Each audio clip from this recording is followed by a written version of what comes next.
À Fatima, c'est la voix d'une mère qui nous livra un message d'amour.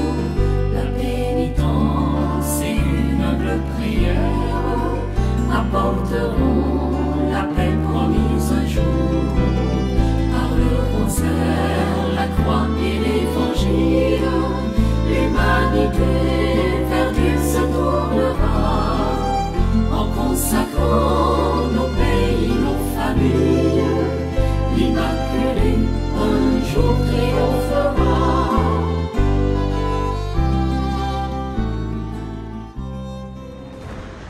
1917.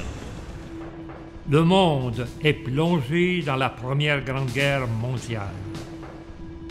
Plus de 60 millions de soldats sont engagés dans les combats. L'Europe est à feu et à sang. Des milliers de morts jonchent les champs de bataille.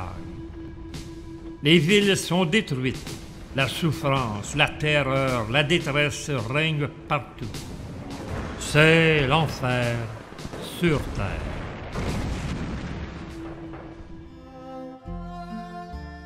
Pendant ce temps, dans un petit village isolé du Portugal, à la Cova da Iria, un événement pour le moins insolite se déroule sous les yeux de 3 petits bergers. Une dame, vêtue de blanc, plus resplendissante que le soleil, apparaît soudain au-dessus d'un chêne vert, chapelet à la main. Les petits bergers demeurent interloqués, plongés dans la lumière qui enveloppe la céleste apparition. À partir de cet instant, les 3 petits-enfants ne seront plus jamais les mêmes. Leur vie venait de basculer, et avec elle, le visage du monde entier.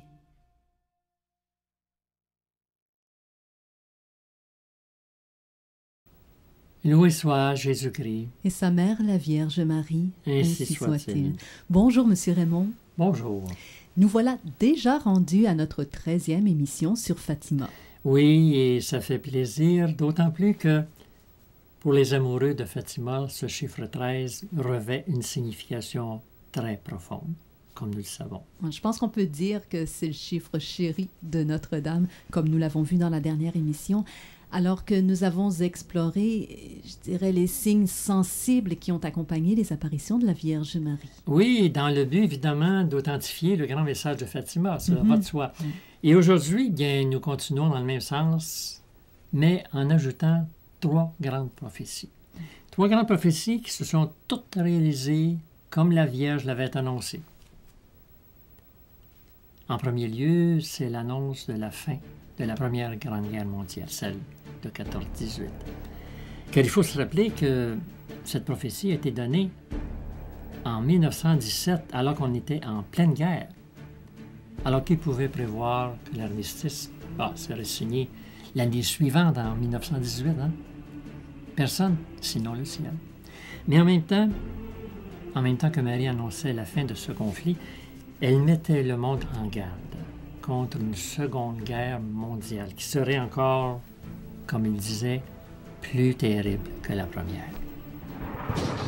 La guerre va finir, mais si l'on ne cesse d'offenser Dieu, sous le règne de Pie XI, en commencera une autre et pire.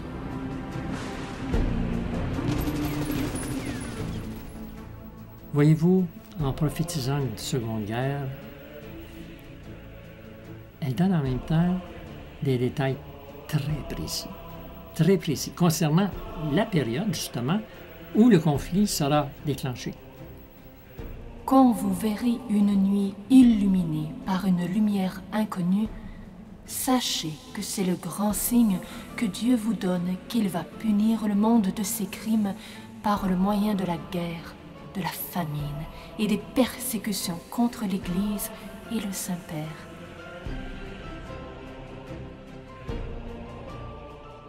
Alors, lorsque nous nous arrêtons et que nous étudions le contenu de cette dernière prophétie, nous avons presque la certitude de découvrir des sous-entendus qui devraient nous faire comprendre la gravité de ce message, le sérieux de cette prophétie. Quand on parle de cette lumière inconnue, on emploie souvent dans les médias et même chez certains astronomes le terme aurore boréale. Ouais, c'est ce que les journaux de l'époque ont rapporté d'ailleurs. Oui, et pourtant, Sir Lucy n'a jamais admis que ce phénomène puisse être attribué à une aurore boréale. D'ailleurs, dans son troisième mémoire, nous retrouvons sur ce sujet une lettre qu'elle écrivait à son évêque. Je vous la lis. C'est très important de l'entendre et de la comprendre. Alors, ce qu'elle a voulu dire. Écoutez bien. Votre Excellence n'ignore pas comment, il y a quelques années, Dieu a manifesté ce signe que les astronomes ont voulu désigner sous le nom d'aurore boréale. Je ne sais pas, mais il me semble que s'ils examinaient bien la chose, ils verraient que ce n'était pas et que ce ne pouvait être une aurore boréale, étant donné la manière dont elle s'est présentée. Quoi qu'il en soit, Dieu s'est servi de cela pour me faire comprendre que sa justice était prête à frapper les nations coupables, et je me mis à demander avec insistance, à cause de cela, la communion réparatrice et la consécration de la Russie.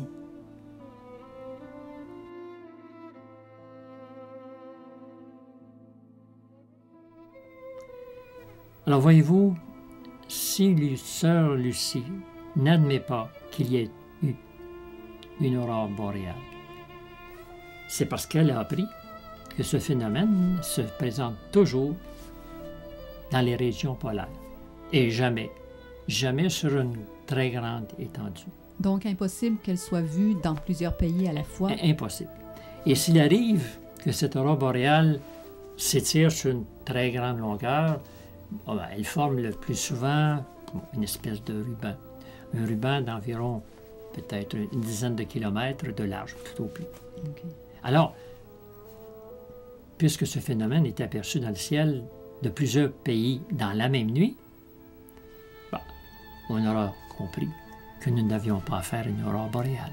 Et ça confirmerait le terme « lumière inconnue » employé par la Vierge? Oui, puisque les aurores boréales étaient un phénomène déjà connu à cette époque. Oui. Et il n'y a plus.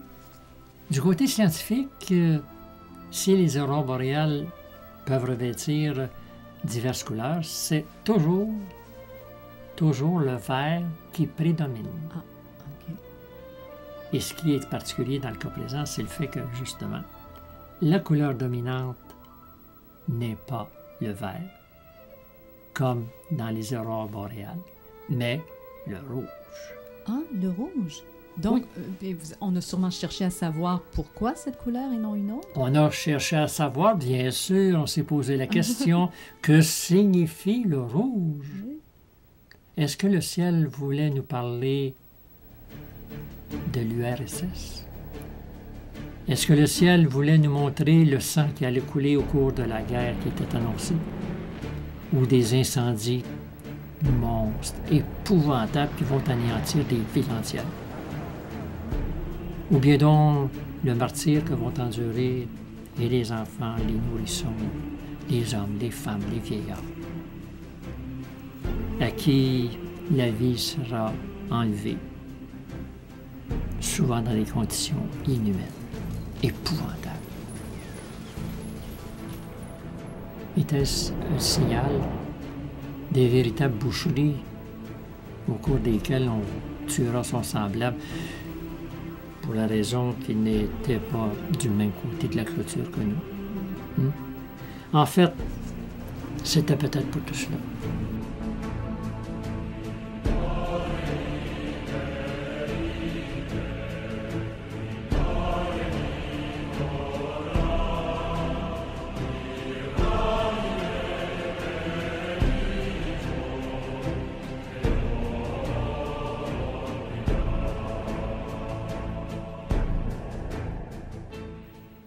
Mais ce qui est certain, c'est que le contenu de la prophétie concernant la lumière inconnue, et qui a été donnée justement en 1917, eh bien, elle devait, hélas, se réaliser 21 ans plus tard. lorsque l'armée d'Hitler est entrée en Autriche pour l'annexer à l'Allemagne. Et nous savons que le 1er septembre 1939, bien, la terrible agression hitlérienne débutait avec l'invasion de la Pologne. À ce moment-là, la Seconde Guerre mondiale venait d'être déclarée. Et c'est dur à dire, mais elle devait durer 6 ans.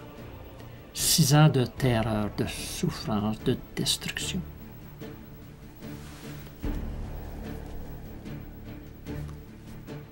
Peu de temps avant sa mort, nous sommes aux alentours de 1920,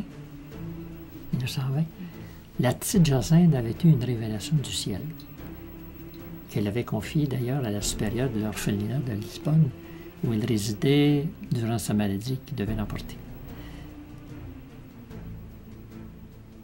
Elle disait à sa supérieure que quelque chose de très grave allait se produire. Si les hommes ne changent pas de vie, le bon Dieu enverra au monde, à commencer par l'Espagne, un châtiment comme on n'en a jamais vu. Et ces grands événements auront lieu vers 1940.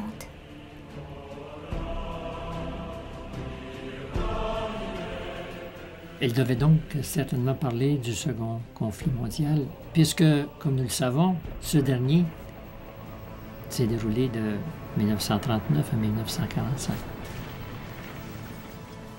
Alors voilà autant de signes qu'il était nécessaire de rappeler. Et, comme nous l'avons déjà dit, que nous ne retrouvons dans aucune autre apparition mariale. Aucune. Alors, dans le concret, nous devons accueillir tous ces événements, les signes, les prophéties, les prodiges, comme si le ciel avait voulu nous démontrer encore une fois, que Fatima est l'apparition du siècle, la synthèse, c'est-à-dire le résumé de toutes les apparitions mariales que le monde a connues. Et en même temps que Fatima est le point culminant de toutes les manifestations mariales qui aura sa conclusion lors du triomphe du cœur immaculé de Marie, parce qu'elle nous a bien dit à la fin, « Mon cœur immaculé triomphera ».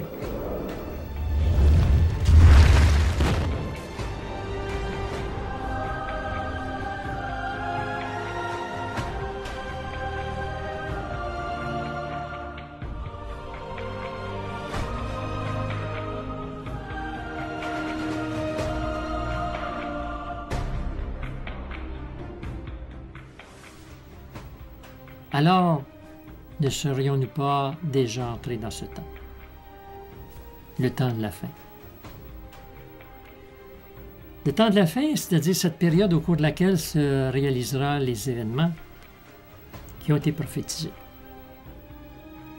Qui ont été prophétisés non seulement au Portugal, mais ailleurs dans le monde. Et cela depuis des siècles. Et même encore aujourd'hui.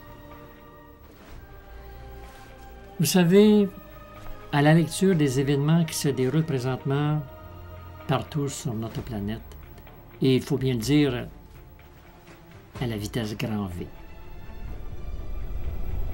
nous avons la certitude que les entrailles de l'enfer sont complètement ouvertes et qu'elles libèrent en ce moment même où on se parle, dans le monde entier, quelque chose de vraiment, mais vraiment diabolique, quelque chose de satanique.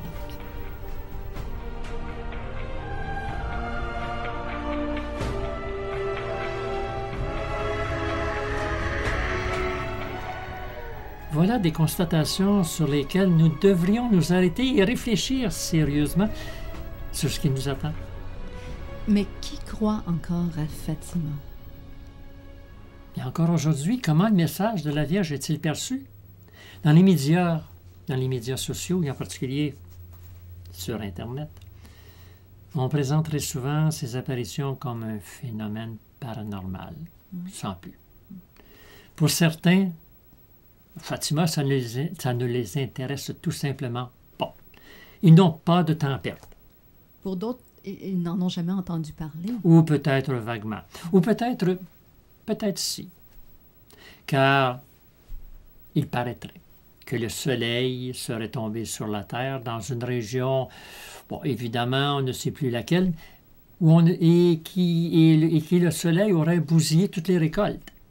Est-ce qu'on parle ici de la danse du soleil de 1917? Ben oui, exactement. Ah. Mais vous savez, c'est comme le jeu du téléphone. Il y en a toujours pour déformer les faits. Oui, je vois ça. Et justement, parlant du jeu de téléphone, ça me rappelle un petit fait, je me permets de vous le raconter. C'est un de mes amis qui demeurait à la campagne et puis qui avait une source d'eau, mais qui commençait un peu à remplir moins son rôle. Alors, il avait décidé de se trouver un endroit en quelque part pour pouvoir évidemment approvisionner son puits avec l'eau. Alors, finalement, il avait découvert un endroit et il appelle un de ses amis et lui dit « Bon, j'ai une bonne nouvelle, j'ai enfin trouvé une magnifique veine d'eau. » Alors, son ami, très heureux, lui dit « Ah, moi, je suis bien content. » Alors, mon ami descend au village quelque temps après et puis il arrive au magasin et il voit des personnes qui le regardaient d'une façon assez particulière. Et là, il se pose la question, pourquoi on me regarde de cette façon?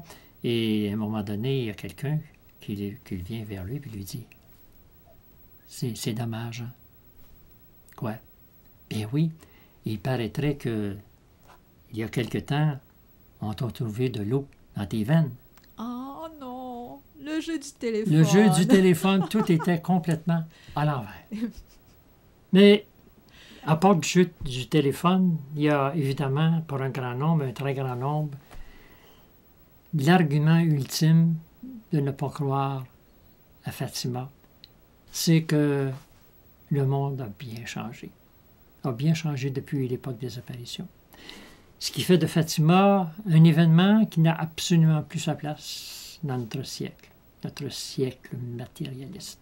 Pour eux, c'est complètement du passé.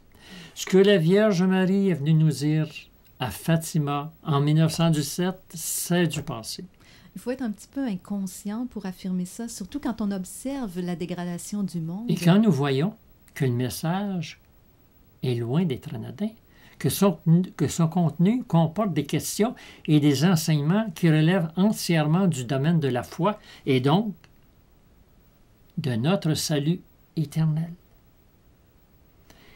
Comment peut-on dire que c'est du passé alors qu'au contraire, c'est pour le temps présent? Il faut le marteler, c'est pour le temps présent. Oui, c'est ce qui veut dire qu'il y a urgence. Comme on ne peut pas se l'imaginer. C'est d'ailleurs ce que disait, en d'autres mots, le pape Benoît XVI dans son homélie donnée à Fatima, si je me rappelle bien, c'était en 2010.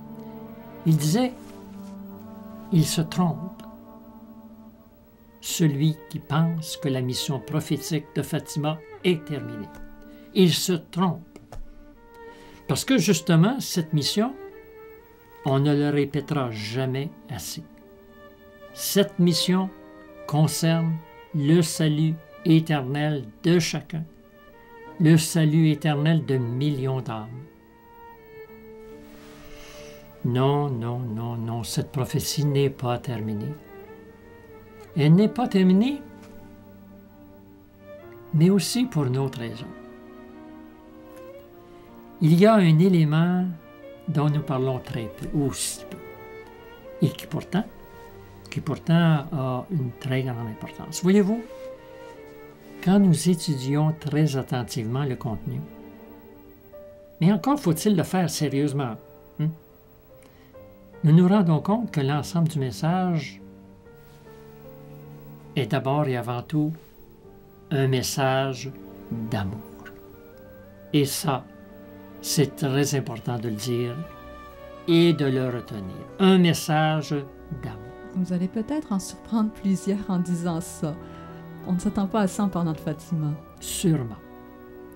Parce que lorsque nous parlons de Fatima, on a malheureusement tendance dans certains milieux, même catholiques, de l'associer uniquement à des événements catastrophiques. Pourtant, il faut le redire, le message de Fatima est d'abord et avant tout, et je le répète, un message d'amour et non pas un message de peur. Marie n'est pas venue nous effrayer. Marie est venue nous dire à chacun d'entre nous, comme une vraie maman sait le faire, elle est venue nous dire qu'elle nous aime d'une façon inconditionnelle. Mais en même temps, et justement parce qu'elle nous aime, elle vient nous prévenir souvent avec des larmes. Souvent avec des larmes. Comme cela a souvent été rapporté d'ailleurs dans différentes apparitions. Elle vient nous avertir des dangers qui nous menacent.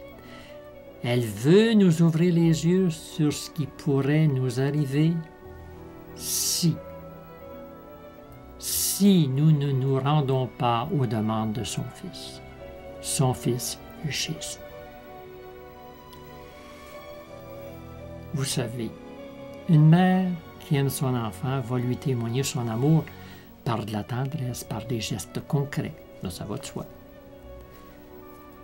Mais en même temps, son cœur maternel le mettra en garde contre les dangers qu'il devra affronter. Car elle sait que la vie est parsemée de pièges, dans lesquels que son enfant peut malheureusement tomber. On pourrait dire qu'il en est ainsi pour la Vierge Marie, qui elle aussi est une mère, une vraie mère. Elle connaît nos difficultés. Et elle connaît aussi nos faiblesses. Oui, et puis elle veut nous protéger. Alors on comprendra pourquoi le message de Fatima doit être vu comme un message d'amour. Un message d'amour. Mais, en même temps, et là, je vais aller plus loin. Le message de Fatima doit être vu aussi comme une alerte. Une alerte qui est synonyme, tout le monde l'aura compris, qui est synonyme de danger imminent. Dans le dictionnaire, au mot alerte, nous pouvons lire cette définition. Alerte. Un avertissement donné à une population de prendre des mesures de sécurité pour parer à un danger immédiat. Pour ceux qui ont suivi la Seconde Guerre mondiale ou qui ont visionné certains documentaires sur ce sujet, ils se souviendront sans doute du hurlement. Le hurlement des sirènes qui retentissait le jour comme la nuit pour avertir les populations de l'approche des bombardiers ennemis, afin que, évidemment, ils aient le temps de se mettre à l'abri des bombes. Et, si vous me permettez, je voudrais faire un lien avec cette alerte en parlant du tocsin. Le tocsin qui, autrefois, jouait un grand rôle dans la protection des gens qui vivaient à la campagne.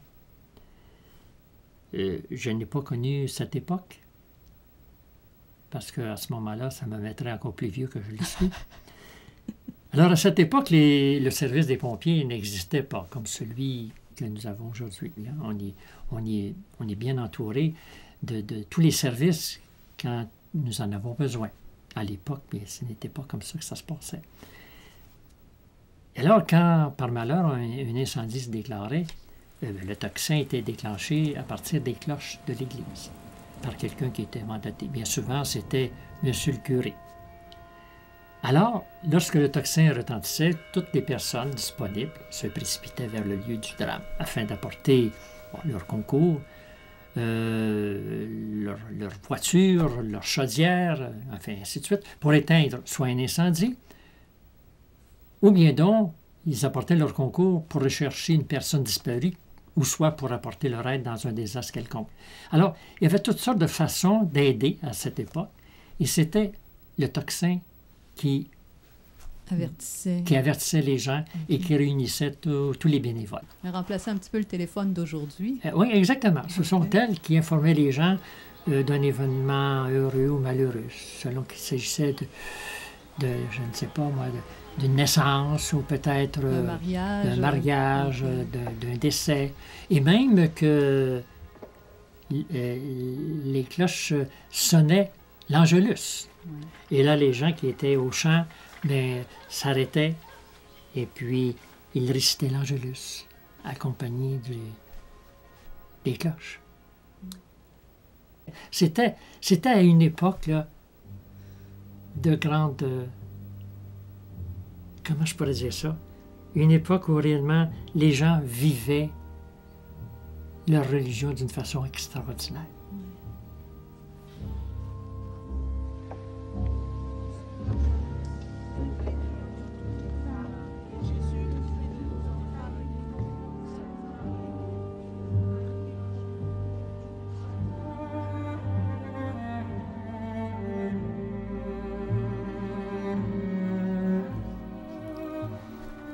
Alors, par comparaison, même si une comparaison peut être souvent boiteuse, c'est exactement ce que la Vierge Marie est venue faire à Fatima. Elle est venue alerter le monde des dangers, des terribles dangers qu'il court actuellement. Non seulement pour le corps, oui, mais surtout pour l'âme. Elle est venue à Fatima alerter le monde par la vision de l'enfer qui a tellement secoué les enfants qui ont été en présence de cette apparition, de cette vision. Par l'annonce de la Seconde Guerre mondiale de 1939-1945, par l'annonce des horreurs que répandrait la Russie à travers le monde, par les guerres et les persécutions que la Russie provoquerait contre l'Église, contre les bons qui seront martyrisés, comme aujourd'hui. Or, nous savons très bien que cette dernière prophétie, celle qui concernait la Russie, mais commença à s'accomplir lorsqu'éclata à Saint-Pétersbourg ce qu'on a appelé la Révolution d'octobre, ce qui permit aux bolcheviks de prendre le pouvoir, quelques jours après la fin des apparitions. Et cette prophétie est d'autant plus stupéfiante et même surprenante qu'elle a commencé à se réaliser, comme je viens de dire, quelques jours seulement, soit le 6 novembre 1917. Donc, les apparitions se terminaient le 13 octobre. Là, on est le 6 novembre. Même pas un mois plus tard. Non. Et la Vierge Marie a prophétisé également que le Saint-Père aurait beaucoup à souffrir, que plusieurs nations seraient anéanties. Anéanties. Pas seulement conquises ou ravagées par la guerre, ce qui est déjà un mal, mais encore complètement disparues de la surface de la terre. Et il y a eu plusieurs nations qui sont disparues de la surface de la terre. Elle a prédit que le monde aura à souffrir des châtiments terribles que l'humanité n'a jamais connus. Mais c'est sans parler du contenu du troisième secret. Le troisième secret, qui n'a pas encore été révélé, du moins en son entier, et dont nous reparlerons subséquemment. Voyez-vous, lorsque l'armistice a été signé en 1945, on avait cru que les hostilités étaient complètement finies. Je me rappelle cette année parce que j'étais étudiant, j'étais dans une école et on avait dansé dans les rues, on avait lancé des confettis en l'air parce que, bon, on pensait tellement que les hostilités étaient complètement finies. C'est ce qu'on nous avait dit, c'est ce que la radio nous annonçait. Il n'y aurait plus jamais de guerre sur cette terre. Il n'en a absolument rien. Bien au contraire, quand nous constatons plus que jamais que cette guerre fut un échec sur tous les fronts.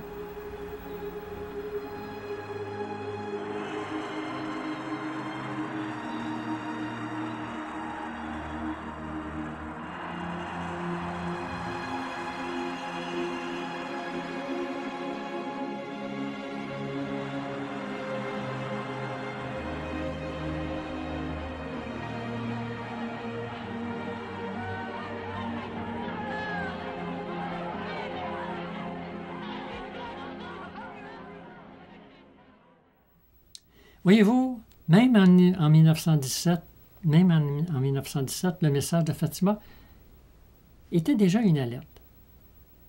Or, nous savons que dans les années qui ont suivi, et dans plusieurs autres endroits dans le monde, la Vierge Marie est venue nous mettre en garde contre ce qui s'est préparé. Puis aujourd'hui, bien, devant l'apathie généralisée, l'humanité ne se rend pas compte, mais pas du tout, qu'elle dort sur un volcan. C'est une expression qui doit être prise au sens propre comme au sens figuré. Et quand nous parlons de volcan au sens propre, nous faisons allusion évidemment à la recrudescence des activités volcaniques qui sont anormalement élevées actuellement, accompagnées de villages qui sont engloutis, de tremblements de terre, de séismes. Et cela dans plusieurs régions du monde, ce qui inquiète grandement les scientifiques.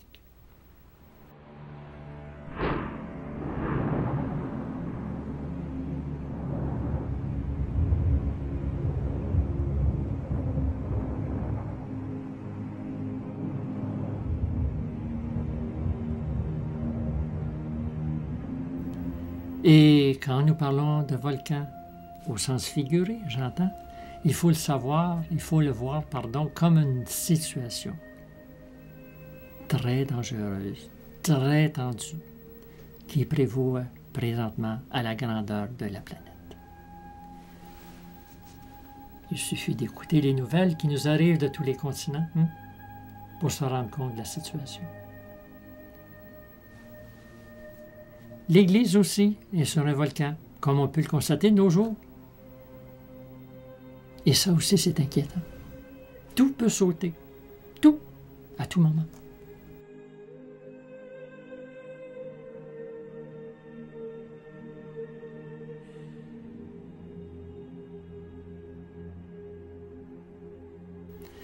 Alors, on comprendra que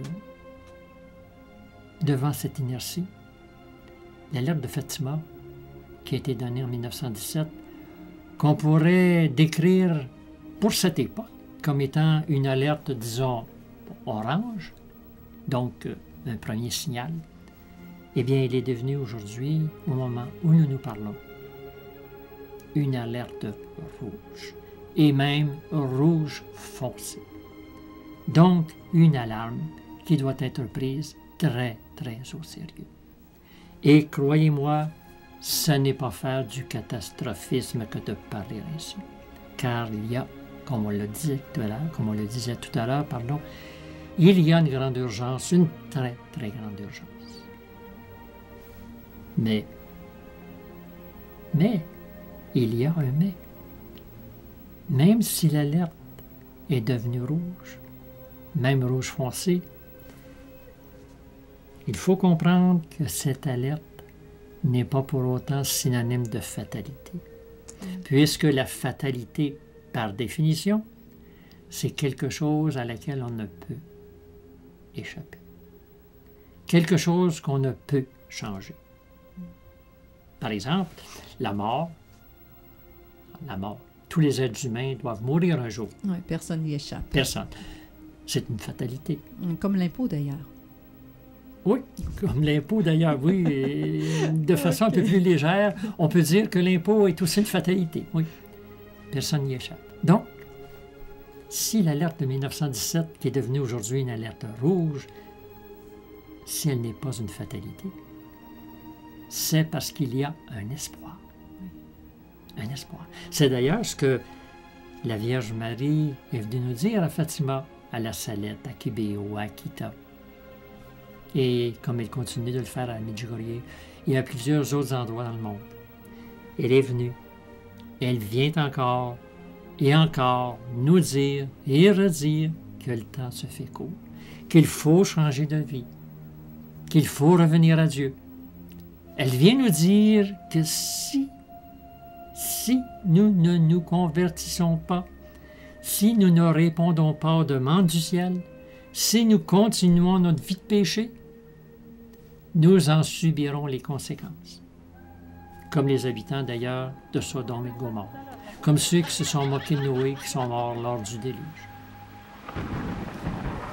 Mais par contre, et c'est ça qui est consolant, oui, si nous nous rendons aux demandes du ciel, si nous prions, si nous nous convertissons, si nous faisons pénitence, la grande miséricorde de Dieu nous épargnera des châtiments, comme ce fut le cas des Ninivites. Parce qu'ils ont accepté de changer de vie, parce qu'ils ont accepté de faire pénitence, comme le demandait le prophète Jonas. Tous les habitants de Ninive ont vu leur ville épargnée de la destruction. Alors, il faut donc comprendre que l'alerte rouge est en fait, et j'aimerais qu'on retienne ce qui va être dit. L'alerte rouge est un signe de la miséricorde de Dieu. La miséricorde de Dieu qui avertit toujours avant de punir. L'alerte, c'est l'avertissement d'un Dieu qui ne veut que notre bien, qui veut nous communiquer son propre bonheur, un Dieu qui veut nous amener chacun de nous, vous, moi, nos parents, nos amis, le monde entier, qui veut nous amener avec lui dans son ciel éternel, dans son paradis. Serions-nous assez bêtes de refuser une telle faveur, une éternité de bonheur? Mais vous savez, le temps passe, le temps presse, et il faut se rendre compte, comme le confirment toutes les apparitions mariales, que nous sommes arrivés à l'instant décisif de la fin d'une époque, que nous appelons la fin des temps. Pas la fin du monde, bien sûr, ce qui est très différent. Et que ces événements se dérouleront au cours de la vie, au cours de la vie de certains d'entre nous. Et quand nous disons au cours de la vie de certains, cela ne peut pas dire que nous donnons des dates, Non. car personne ne connaît ni le jour ni l'heure où vont se produire tous ces événements. Personne ne sait qui encore sera en ce monde. À moins que cela ait été révélé par le ciel. Il y a pourtant bien des gens qui se disent prophètes et qui donnent des dates très précises pour tel ou tel événement à venir. Seuls les faux prophètes s'aventureront à donner des dates, selon leurs inspirations ou leur supposée clairvoyance. Est-ce qu'on pourrait peut-être les appeler imposteurs? Il y en a plein qui s'annoncent sur Internet ou qui essaient de nous vendre leur salade par téléphone. Il faut fuir ces faux prophètes et ne pas discuter avec eux. C'est du temps perdu. Ce qui est important, ce n'est pas de vouloir connaître l'avenir qui n'appartient qu'à Dieu seul, comme on le disait, mais bien de prendre très au sérieux l'alerte que le ciel a fait retentir à Fatima et ailleurs dans le monde et qui retentit encore plus fort aujourd'hui.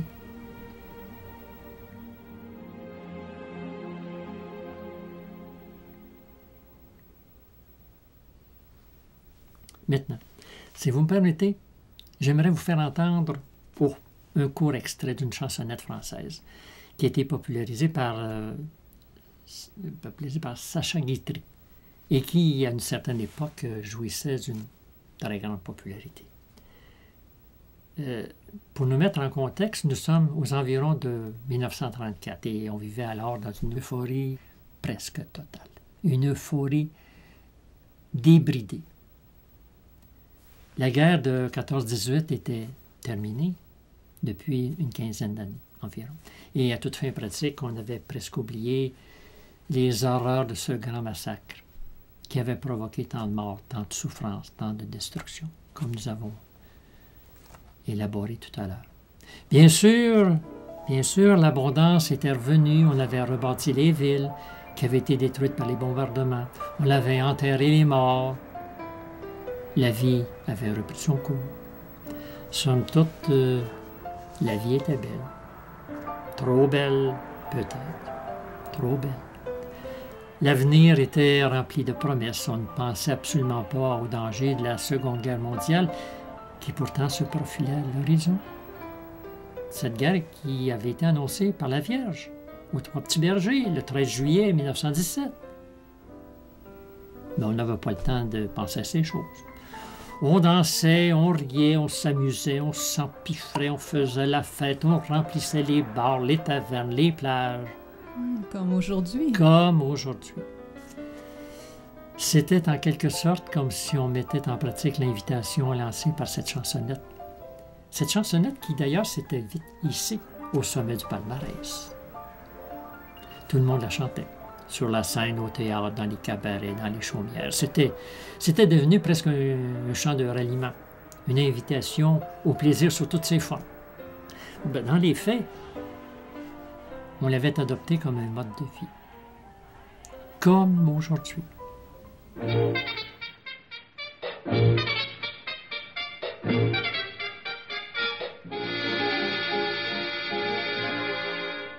Amusez-vous comme des fous, la vie passera comme un rêve. Faites-les tranquilles, dépensez tout, prenez la vie par le bon bout.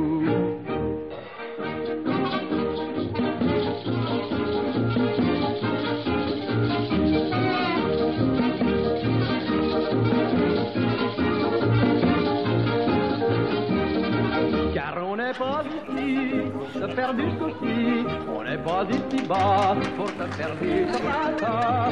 Amusez-vous comme des fous, la vie passera comme un rêve. Faites-les tranquilles, dépensez tout, prenez la vie par le bon bout. Faites-le.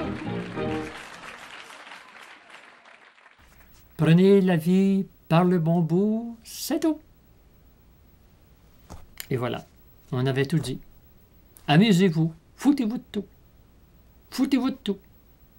Foutez-vous de tout, de la morale, de l'Évangile, de la prière, du respect du mariage, du respect de la vie, des valeurs chrétiennes, de la religion, des commandements.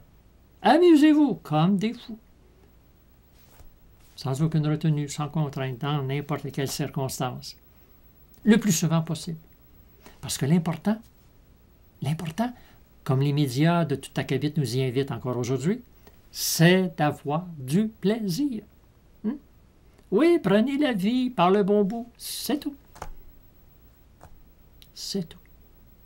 Non, ce n'est pas tout. Non, ce n'est pas tout.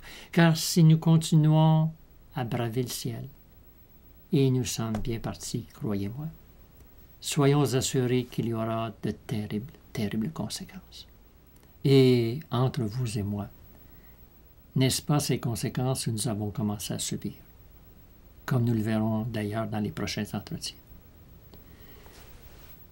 Aujourd'hui, le ciel nous demande à chacun d'entre nous, à ceux qui regardent cette vidéo, le ciel demande de prier, de prendre les avertissements du ciel très au sérieux, de ne pas se boucher les oreilles.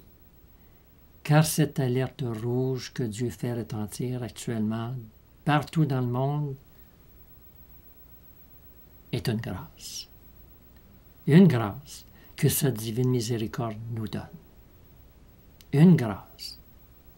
Et qui sait si pour plusieurs, cette grâce sera peut-être la dernière. Ne pas en tenir compte serait la pire des erreurs que nous pourrions regretter amèrement, non seulement ici-bas, mais peut-être même dans l'éternité. Alors, n'attendons pas que la miséricorde divine ait cédé sa place à la justice de Dieu. C'est vrai qu'il est très tard, oui, mais il n'est pas encore trop tard. Non. La Vierge Marie nous attend patiemment. les bras grands ouverts. Allons-nous lui répondre? Loué soit Jésus-Christ. Et sa mère, la Vierge Marie. Ainsi soit-il.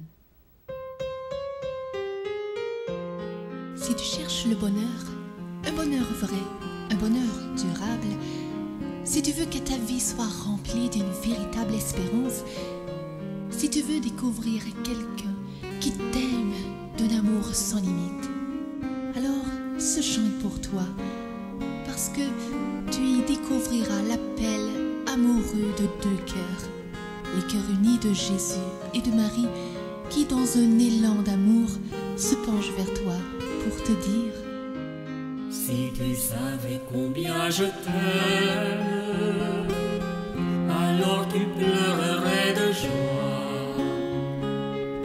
Si tu savais combien je t'aime,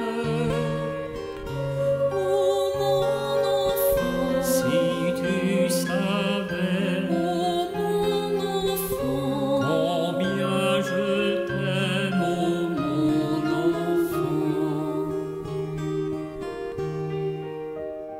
Au fond de toi, tu voudrais convertir la terre, voyant le mal et la misère, mais tu oublies de transformer ton propre cœur. Porte ta croix, accepte-la sans réticence, comme un don de ma providence, qui t'invite à t'unir à moi dans un élan de foi, dans un élan de foi. Si tu savais combien je t'aime, alors tu pleurerais de joie. Si tu savais combien je t'aime, oh mon enfant. Si tu savais, oh mon enfant, combien je t'aime, oh mon enfant. Je souffre, tu sais, quand je vois mes enfants sombrer dans les ténèbres du péché, oubliant leur éternité.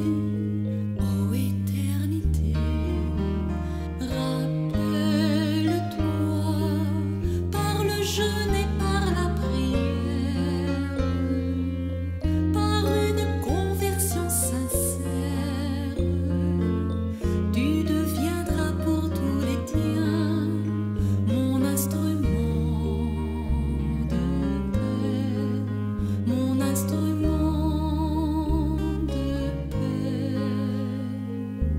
Si tu savais combien je t'aime, alors tu pleurerais de joie.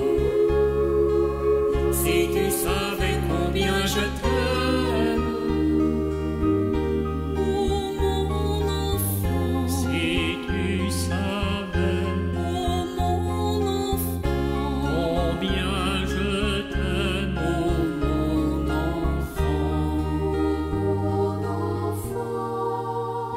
La paix viendra lorsque vous ouvrirez vos âmes à la lumière de la grâce, pour ainsi transformer vos vies en chants d'amour. Approche-toi, je suis tout près au tabernacle. Par amour j'ai fait ce miracle, afin de rester parmi vous jusqu'à la fin des temps, jusqu'à la fin des temps. Si tu savais combien je t'aime, alors tu pleurerais de joie. Si tu savais combien je t'aime,